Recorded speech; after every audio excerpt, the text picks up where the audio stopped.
Hello dear students, welcome back to my channel physics SPC. Moving charges and magnetism का एक question. Find the magnetic field at point P in figure. Curved portion is a semi circle connected to the long straight wires. देखो इसमें एक तो ये long infinity semi infinity wire है आपका, यहाँ पे ये एंड हो गया यहाँ पे, और ये एंड पता नहीं, ये हो गया सेमी इन्फिनिटी स्ट्रेट वायर, और ये भी सेमी इन्फिनिटी स्ट्रेट वायर हो गया। ठीक है, ये एंड पता है, और ये हो गया सेमी सर्कल। उसमें तीन फॉर्मूले यूज हो रहे हैं। पहले फॉर्मूले पे बात कर लेते हैं। क्वेश्चन आसान है, बस फॉर्मूले पर बेस्ड है और क्या करें उसमें। तो क्वेश्चन सबसे इंपॉर्टेंट है फॉर्मूला इसमें, है ना। तो समझते हैं। सबसे पहले इसमें एक आर्क अगर हो, करंट कैरिंग आर्क, ठीक है, उसकी वजह से सेंटर पर अगर मैग्नेटिक फील्ड पूछे, इसकी रेडियस आर हो, सेंटर पे एंगल पूछे, मैग्नेटिक फील्ड पूछे, बी इक्वल टू होता है mu naught upon 4 pi I over R और थीटा। इस आर्क ने सेंटर पे कितना एंगल सप्रेंड करा है, लेकिन ये थीटा रेडियन में होना चाहिए। ठीक है, एक फॉर्मूला तो ये यूज हो रहा है। दूसरा यूज हो रहा है finite current carrying straight wire. ये वाला फॉर्मूला याद करिए, इससे ही सारे बनते हैं। सेमी इन्फिनिटी स्ट्रेट वायर कोई सा भी बनाना हो, स्ट्रेट वायर का लिए यही बनता है, लगता है। तो ये कोई फाइनाइट स्ट्रेट वायर है, इसका एक एंड एक एंड और इस पॉइंट पर मैग्नेटिक निकालना है। ये करंट कैरिंग वायर है।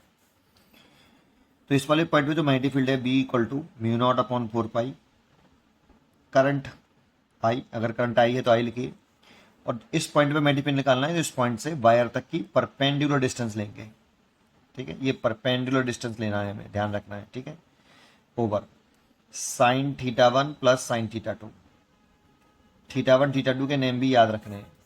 इस पी पॉइंट पर मैग्नेटिक फील्ड पूछ रहा है, तो इस पी पॉइंट को इसके एंड से ज्वाइन करने वाली लाइन और इसी परपेंडिकुलर के साथ एंगल बनाते हैं, और यहां से इस दूसरे एंड को ज्वाइन करने वाली लाइन और इस परपेंडिकुलर के साथ एंगल लेते हैं, एक थीटा 1 और एक थीटा 2।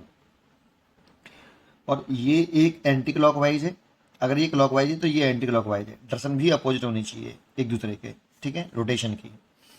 ये फॉर्मूला होता है।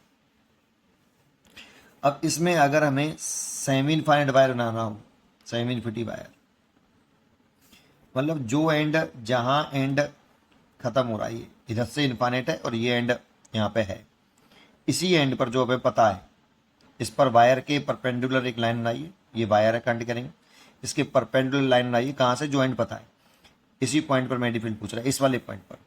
ये जो फॉर्मूला बनने वाला है वो इसी केस में वैलिड है। और कहीं पूछता तो फिर बनाना पड़ता है दोबारा से, इस वाले फॉर्मूले से बनाना पड़ता है हर बार, है ना।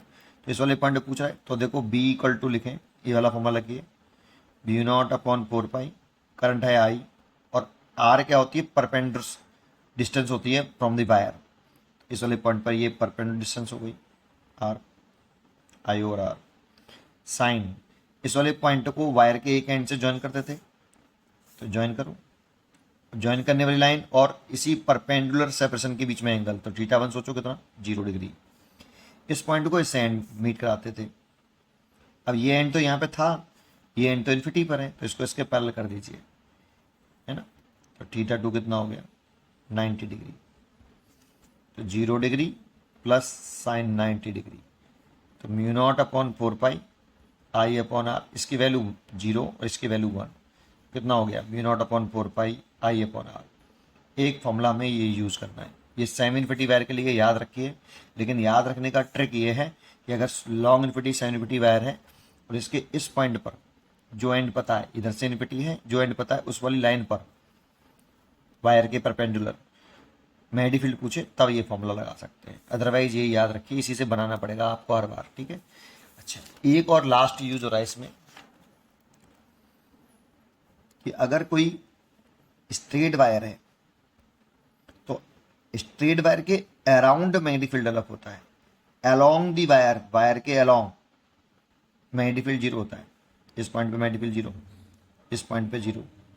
अगर ये 0 क्यों है, अगर ये देखना, तो देखो इसमें आप बायो सेवर्ट लॉ से निकाल सकते हो कि इस पॉइंट पे कितना मैग्नेटिक फील्ड होगा। तो एक स्मॉल सेगमेंट काट लो इस पे, ऐसे छोटा सा डीएल, और डीएल की डायरेक्शन वही रखते हैं जो करंट की डायरेक्शन है, और इस पॉइंट पे मैग्नेटिक फील्ड निकालना है, तो डीएल से इस पॉइंट तक आर वेक्टर का हेड इस पॉइंट पर होगा जिस पॉइंट पे मेडिफिल निकालते हैं, और डीएल तक रखते हैं टेल, डीएल पे टेल रखते हैं आर वेक्टर का।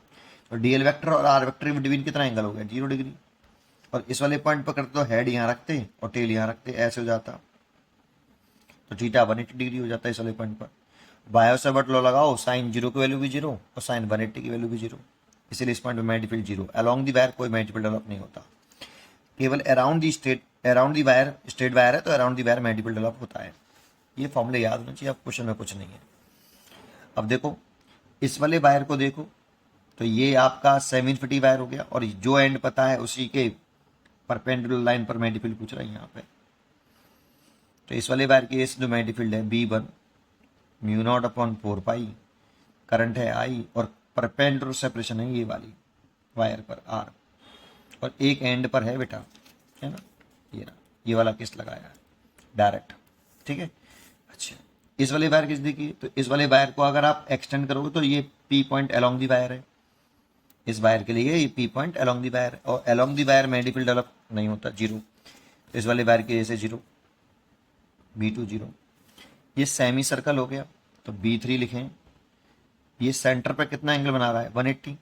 रेडियन में लिखें तो पाई रेडियन, μ0/4 पाई, करंट है I, रेडियस है R, और 180 डिग्री दैट मीन्स पाई। तीनों की, इसका तो 0 है, इन दोनों की डायरेक्शन चेक कर लो। राइट हैंड पाम रूल लगाएंगे, थंब कंट की डायरेक्शन में, फिंगर उस पॉइंट की तरफ जिस पॉइंट में मैग्नेटिक फील्ड की डायरेक्शन निकालनी है, P पॉइंट की तरफ ऐसे, और पाम के परपेंडिकुलर बाहर की तरफ मैग्नेटिक फील्ड की डायरेक्शन। ये राइट हैंड पाम रूल है। स्ट्रेट वायर के लिए लगा सकते हो कंडीशन ये, और ये से, और स्ट्रेट वायर के लिए लगा दो ऐसे पाम के परपेंडिकुलर बाहर की तरफ, ठीक है। अच्छा, अब सर्कुलर लूप की से कैसे निकालें, तो राइट हैंड लगाते हैं, लेकिन इसमें ये कंट की डायरेक्शन में अपनी फिंगर को घुमाइए ऐसे, थंब की तरह है ऊपर, कंट की डायरेक्शन में फिंगर घुमानी है आपको राइट हैंड की। सर्कुलर लूप में लगाना हो, किसी आर्क में लगाना हो, तो राइट हैंड की फिंगर को कंट की डायरेक्शन में फिंगर रोटेट करिए, थंब जिधर आए वो मैग्नेटिक फील्ड डायरेक्शन, तो ऊपर की तरफ आ रहा है, इसमें भी ऊपर इसमें भी ऊपर, दोनों डायरेक्शन सेम आ रही है, दोनों को ऐड कर दीजिए। इसीलिए B=B1 + B3, B2 तो 0 है, μ0/4 पाई I/R प्लस μ0/4 पाई I/R पाई। कॉमन क्या लिया भाई, कॉमन देखो उसने μ0I/2R लेना है, μ0I/2R कॉमन लेगा, तो यहाँ से 2R कॉमन लिया हुआ तो 1/2 पाई बचेगा, और यहाँ से μ0/2R कॉमन लिया है ना, μ0I/2R कॉमन लिया है ना, 1/2 पाई प्लस कितना बचा यहाँ पे अच्छा, पाई से ये पाई काट सकते हो, है ना, तो ये बचेगा μ0I, सॉरी 1/2, तो ये बचा भी इतना आ गया, और डायरेक्शन आएगी अपवर्ड, चेक कर लो। 1/2 पाई C चॉइस सही है, C चॉइस करेक्ट। पढ़ते रहिए और खुश रहिए।